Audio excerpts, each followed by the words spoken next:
Okay, my shirt is a little bit more revealing than I would like, so that's why we have the blanket, but I wanted to record. Okay, 37. Pip still didn't breathe. She pushed her eyes up against the closet door, adjusting to the checkerboard view beyond. Outside, Max swayed on his feet for a moment. Then he stumbled past her, holding one hand to his face, up to his eye. Pip exhaled carefully, breath bouncing back into her face. That must have hit him. That was the thump Pip heard. Not part of the plan, but it had worked. Bought Pip enough time to hide in this closet. Max hadn't seen her. He didn't know anyone was inside. The drugs were in place, dissolved in his blue water bottle. She'd made it. The part where Robbie was scared it would all fall apart. She just about held it together, and now Pip waited. Max moved away from her, past the living room, toward an archway into the kitchen. Pip heard clattering, Max swearing to himself under his breath, and another slamming door. He returned a minute later, clutching something up to his eye. Pip shifted to get a better view as Max padded over to the sofa. Something green and plastic, maybe a pack of frozen peas. Good. Pip hoped Nat hadn't held back. Although now Max would have a black eye to explain, to fit into the narrative. But maybe that wasn't a bad thing. Maybe that worked even better. A fight between Max and Jason Bell. Jason punched him and Max walked away, returned with a hammer, sneaking up behind him. Yes, the bruise blossoming on Max's face could bend to fit right into the story Pip was creating for that not yet dead man 15 miles away. Max slumped down into his place on the sofa. Pip could no longer see his face, just a striped view of the back of his head. A grunt, a shuffling sound as he must have rearranged the peas. His head moved as he leaned forward. Pip couldn't see. She couldn't see from here if he was drinking the water, but she could hear it, that obnoxious sucking sound from the spout, filling the silent house, cutting right through her. Pip pushed up onto her feet quietly, her bag snagging on the top of the vacuum cleaner. She unhooked it and straightened up, looking through the slats again. Now she could see him from this height, one hand on the frozen peas over his eye, the other clutched around his bottle. At least 4 large sips before he put it back down. That wasn't enough. He had to drink all of it, most of it. She pulled out the burner phone from the front pocket of her hoodie. It was 8:57 p.m. Fuck, almost 9 already. Pip thought they could buy at least 3 hours with Jason's body, which meant she had only a half hour until the time of death window might open. She was supposed to start establishing her alibi in 45 minutes. And yet there was something she could do now. All she could do was wait. And yet there was nothing she could do now. All she could do was wait. Watch Max from her hiding place. Try to play God, using that dark place in her mind to make him sit forward and drink more. Max didn't listen. He leaned forward, but only to place his phone on the coffee table. Then he picked up his controller and unpaused his game. Gunshots. A lot, but Pip heard only 6, striking her through the chest. Stanley's blood creeping over her hands in the dark closet. Stanley's, not Jason's. She could tell the difference somehow. Max took another sip at 9 exactly. 2 more at 9:03. Went to the downstairs bathroom at 9:05. It was right next to Pip's closet and she could hear everything. He didn't flush and she didn't breathe. Another sip at 9:06 as he returned to the sofa, a sucking, rattling sound from the spout. He put down the water bottle and then picked it back up again, getting to his feet. What was he doing? Where was he taking it? Pip couldn't see, shifting her head to peer through the slats. He wandered through the archway into the kitchen. Pip heard the sounds of a running faucet. Max appeared again, the blue bottle in his hand, twisting his wrist as he screwed the top back on. He just refilled the bottle. He must have drunk it all, or at least he's gotten close enough to the bottom to need to fill it up. The drugs were gone, inside him now. Max stumbled, tripping over his own bare foot. He stood there for a moment, blinking down at his feet like he was confused, a deepening red mark under one eye. The pills must already be starting to take effect. Some had been in his system for more than 10 minutes now. How long would it be until he passed out? Max took a tentative step, swaying slightly, and then another quick one, hurrying over to the sofa. He lowered himself down and took another sip of water. He was feeling dizzy, Pip could tell. She'd had that same feeling last year, sitting across from Becca in the Bell's kitchen, though she'd been given more than a 2 more than 2.5 milligrams. The exhaustion, like her body was starting to separate from her mind. Soon his legs wouldn't be able to hold him up. Pip wondered what he was thinking right now as he unpaused the game and started shooting again, taking cover behind a dilapidated wall. Maybe he was thinking his lightheadedness had come from the blow to his head from Nat's fist. Maybe he was feeling tired as he felt sleep dragging him in closer and closer. He'd tell himself he just needed to sleep it off. He'd never know, never suspect, that as soon as he fell asleep he would be out of his house killing a man. Max's head lowered against the arm of the sofa, resting on the frozen peas. Pip couldn't see his face, couldn't see his eyes, but they must be open because he was still shooting.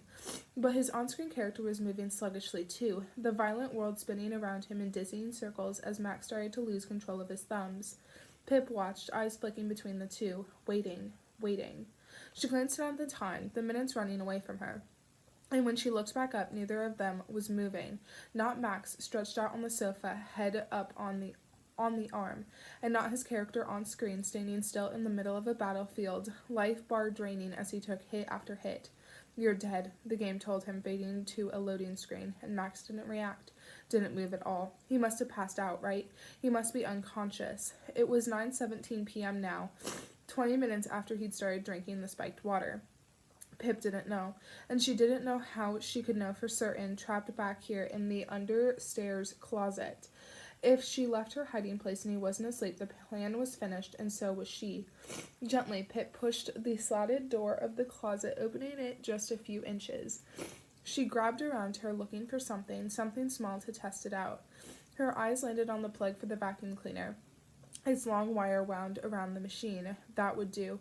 Pip unwound some of the cable to give herself some slack, ready to reel it back in and close the door if Max reacted at all.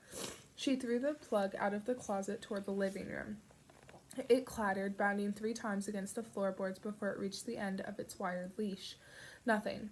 Max didn't stir at all, lying deadly still on the sofa. He was out. Pip pulled the vacuum plug back in, the plastic hissing loudly against the floor, and still Max didn't move. She rewound the wire and then left her closet, closing it behind her. She knew he was out, but she trod carefully anyway, creeping 1 foot in front of the other, toward the large rug, toward the sofa, toward him. As she neared, she could now see his face, cheek crushing up against the hard end of the couch, his breast deep and whistling. At least he was breathing. That was good. Pip approached the coffee table, the hairs rising up the back of her neck. She felt like he was watching her somehow, even though his eyelids were heavy and closed. The beginnings of a bruise around one. He looked helpless, lying there behind her, his face almost childlike, innocent. People always looked innocent when they slept, pure, removed from the world and its wrongs. But Max was not innocent, not even close. How many girls had he looked at like this, laid out helpless before him? Had he ever felt guilty, like Pip almost did now? No, he hadn't. He was a taker, through and through. Born wrong, bred wrong, it didn't matter which. And Pip knew, as her eyes trailed away from him, that this wasn't just about her own survival. She knew herself well enough by now, had reckoned with that dark place in her mind long enough. This was also revenge. This town wasn't big enough for the both of them. This world wasn't. One of them had to go, and Pip was going to give one hell of a fight. She reached forward, wrapping her gloved fingers around Max's phone. It lit up as she picked it up, telling her it was 9:19 now, and she'd better hurry up. The symbol at the top told her that the battery had at least half of its charge left. Good, that should be enough. Pip stepped away from Max behind the sofa. She flicked the side button to switch his phone onto silent, and then she bent to her knees, removing her backpack. She reached inside and retrieved one of the small, clear sandwich bags, swapping it with the empty baggie from her pocket and the roll of duct tape. She opened the sandwich bag and dropped Max's phone inside, sealing the top after it. She straightened up, her knees clicking at her, and turned toward the front door. She left her backpack behind her on the floor. She wasn't finished here yet. She'd be back in a minute. But first she needed to pass off Max's phone to Jamie and Connor. She passed the sideboard in the hallway, a wooden bowl on top with a collection of coins and keys. Pip rifled through until she found an Audi key ring and pulled it free. These must be Max's car keys, the house keys attached too. Pip would need these as well. Keys in one hand, bagged up phone in the other, Pip pulled open the Hastings' front door and stepped outside into the cool evening, shutting the door gently behind her. She walked down the front path, glancing quickly at the duct-taped cameras. She could see them, but they couldn't see her. Down Cortlandt to the dark, waiting shape of Jamie's car. The passenger side door opened and Nat poked her head out. "All okay?" she asked, and the relief in her eyes was evident. Yeah, fine," Pip said, taken aback. "What are you still doing here, Nat? You were supposed to leave straight after, go to your brother's house to establish an alibi." "I wasn't going to leave you alone in there with him," Nat said firmly. "Not until I knew you were safe." Pip nodded. She understood. Even though she wouldn't have been alone, Jamie and Connor were right here. She understood. "All right?" Connor asked her from the back seat. "Yeah, he's out," said Pip. "Sorry, I had to hit him." Nat looked up at her. "He was trying to push me out and shut the door, and I could still see you there behind him, so I just—" "No, it's fine," Pip cut across her. "Might actually work out for the better even." "And it felt good," Nat smiled. "Wanted to do that for a long time." "But you need to go to your brother's now," Pip said, her voice hardening. "Unlike anyone will believe Max when he says you went over for a chat, but I want you as secure as possible." "I'll be fine," Nat replied. "Dane will be on his 5th beer already. I'll tell him it's 8:45. He won't know the difference. Kim and the baby are at her mom's." "Okay." Pip shifted her focus to Jamie behind the steering wheel. She leaned across Nat to hand him Mac's bagged-up phone. Jamie took it and gave her a small nod, placing it down on his lap. "I put it on silent already," she said. "Battery looks good." Jamie nodded again. "I've plugged the location into the GPS," he said, indicating the car's built-in system. "We'll find it. Green scene limited. Back roads only." "And your phones are off?" Pip asked. "Phone's off." "Connor?" She turned to him. "Yes," he said, eyes glowing from the dark back seat. "Turned it off back at home. We won't turn them back on again, not until we're clear." "Good," Pip exhaled. "So, when you get there, you'll see that the gate is open. Do not go inside, you understand? You must not go inside. Promise me." "No, we won't," Connor said, a small glance between the brothers. "Promise," Jamie added. "Don't even look through the gate. Just pull up outside off the road," Pip said. "Leave Max's phone in the bag. Don't touch it, whatever you do. There are some rocks, big rocks, on the grass, lining the small drive up to the gate. Leave the phone in the bag behind the first big rock. Just put the bag there and leave." "Pip, we've got it," Jamie said. "Sorry, it can't go wrong. Not one part can go wrong." "It won't," Jamie said softly, kindly, calming her spiking nerves. "We've got you." "Have you worked out where you're going after?" she asked. "Yes," Connor said, leaning forward into the yellow glow of the light by the rearview mirror. "There's this late-night Marvel movie festival thing at one of the movie theaters in Norwalk. We'll go there, turn our phones on when we get to the parking lot, make a couple of calls and texts while we're there. Cameras everywhere. We'll be fine." "Okay," Pip nodded. "Good, yeah, that's a good idea, Connor." He smiled weakly at her, and she could tell he was scared. Scared because he could tell that something terrible had happened, and he'd never know what he'd been a part of. Though they could guess, they'd probably guess when the news got out. But as long as it was never said out loud, as long as they didn't truly know beyond any doubt, Connor didn't need to be scared if anything went wrong. Pip would bring it all down on her. The rest of them would be safe. They were just at a late night showing at the movie theater. They knew nothing. She tried to tell them all of that with her eyes. "And you'll call me from the burner once you're clear of Green Scene?" Pip said. "Drive for at least 5 minutes and then call me from the burner to tell me Max's phone is in place." Yes, we will," Connor said, waving the burner phone she'd given them. "Okay, I think we're all set." Pip stepped back from the car. "We'll drop Nat at her brother's, and then we'll go straight there," Jamie said, starting the car, the engine cutting through the quiet night. "Good luck," Nat said, holding Pip's eyes for a lingering second before she closed the door. Headlights on, and Pip shielded her eyes from the glare as she backed up, watching them drive away, but only for a moment. She didn't have time to dwell, or time to doubt, or time to wonder if she was dragging everyone she cared about down with her. Time wasn't something she had. She hurried back up the sidewalk, up the front path to the Hastings' house. She tried 2 keys before she found the one that unlocked the front door, pushing it open quietly. Max was passed out, but she didn't want to push her luck. She left the car keys on the floor of the hall near her backpack, so she wouldn't forget them on her way out. Her mind was scattering, pushing out of place by Jamie's kindness and Nat's concern and Connor's fear, but she needed focus again. The plan was working, and it pulled up a new list in her mind now, the list she and Robbie had worked out of everything she needed to take from Max's house. 3 things. Pip headed up the staircase, rounding the corner into the hallway upstairs and across into Max's bedroom. Pip knew which one it was. She'd been here before, back when she first found out Andy Bell had been selling drugs. It didn't look any different. The same maroon bread spread, the same piles of discarded clothes. She also knew that behind that Reservoir Dogs poster pinned up on the bulletin board was a photo of Andy Bell, a topless photo Andy had left in Elliot Ward's classroom that Max had found and kept all this time. It made Pip feel sick, knowing it was there, and part of her wanted to rip the hidden photo down, carry Andy safely home with her along with her ghost.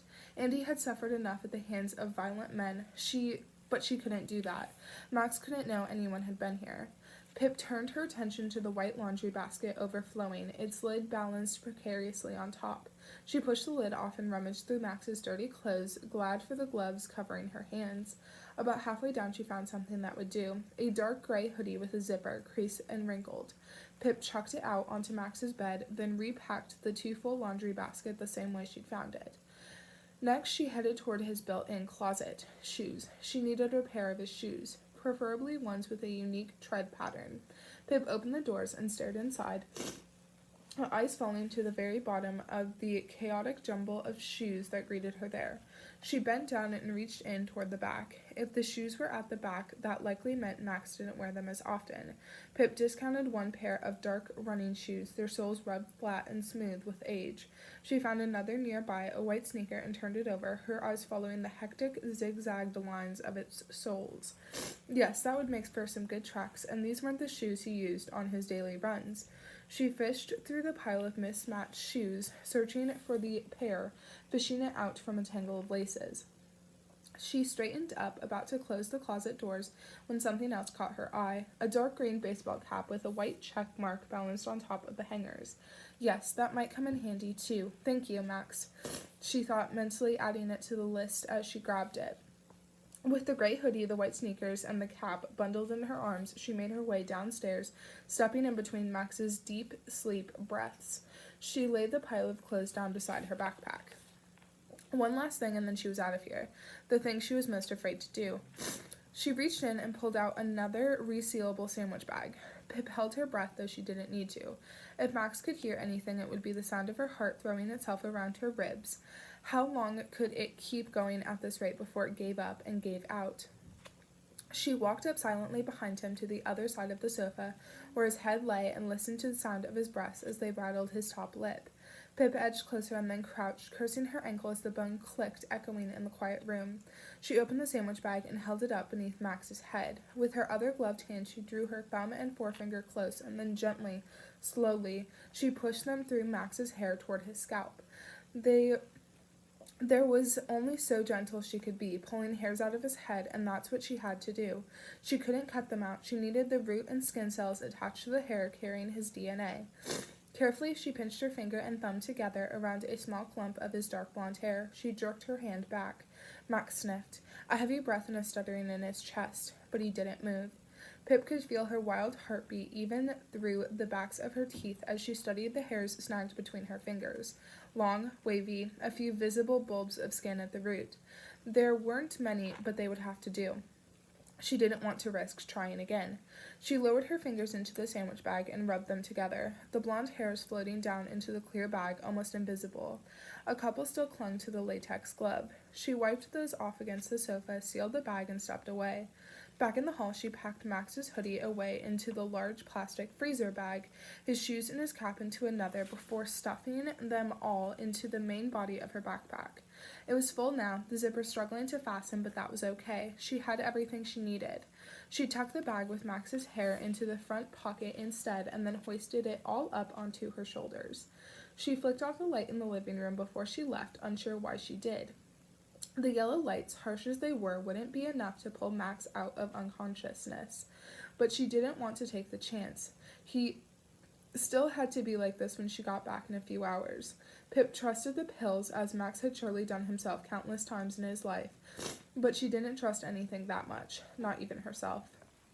Pip scooped up the keys from the floor and walked out, pulling the front door closed behind her. She pressed a button on the fob, and the taillights blinked on Max's black car, telling her that it was unlocked. She opened the driver's side door, dropped the keys on the seat, and then shut it again, leaving the car behind her as she walked down the drive and down the street. She pulled off the latex gloves. They were stuck fast to the sweat on her hands, sweat or Stanley's blood, it was too dark to tell now, and she had to use her teeth to rip them free. The evening air felt cold and too solid on the bare skin of her fingers as she stuffed the used gloves in her pocket. Her car was waiting for her just ahead, waiting for her in the next step of the plan, her alibi.